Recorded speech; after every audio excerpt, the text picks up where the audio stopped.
Hello everyone, তোমরা সবাই কেমন আছো? আশা করছি ভালো আছো। দুর্গাপুজো তো চলেই এলো, আর দুর্গাপুজো আসলেই বাঙালির মনে একটা আলাদা আনন্দ অনুভব জেগে ওঠে। শরৎকাল এলেই প্রকৃতি যেন নতুন সাজে সেজে ওঠে। নীল আকাশে ভেসে ওঠে পেঁজা তুলোর মতো সাদা মেঘ, আর চারপাশ জুড়েও ফুটে ওঠে কাশফুলের সাদা সমুদ্র। হাওয়ার হালকা ছোঁয়ায় এরা যেন নেচে ওঠে, যেন প্রকৃতির নিজস্ব উৎসব।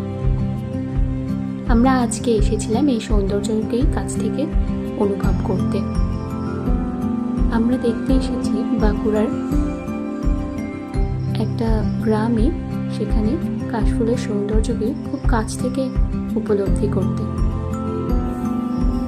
শরতের কাশফুল শুধু প্রকৃতির সৌন্দর্য নয়, আমাদের হৃদয়েও শান্তি এনে দেয়, চোখের এবং মনের শান্তি। তো তোমরাও জানিও তোমাদের ভিডিওটা কেমন লাগছে। আমাদের তো বেশ ভালোই লাগছে। আর ভিডিওটা যদি ভালো লেগে থাকে তাহলে লাইক অ্যান্ড শেয়ার করে দাও। একটা জিনিস কি বলতো, গ্রামে থাকলে প্রতিটা ঋতুতে তার যে ঋতু পরিবর্তন সেটা খুব ভালোভাবে লক্ষ্য করা যায়।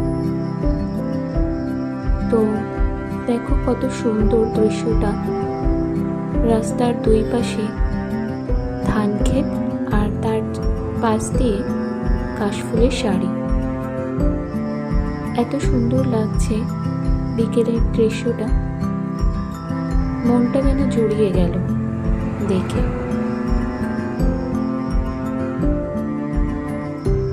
আজ তাহলে এইটুকুই। আপনারা ভালো থাকবেন সবাই।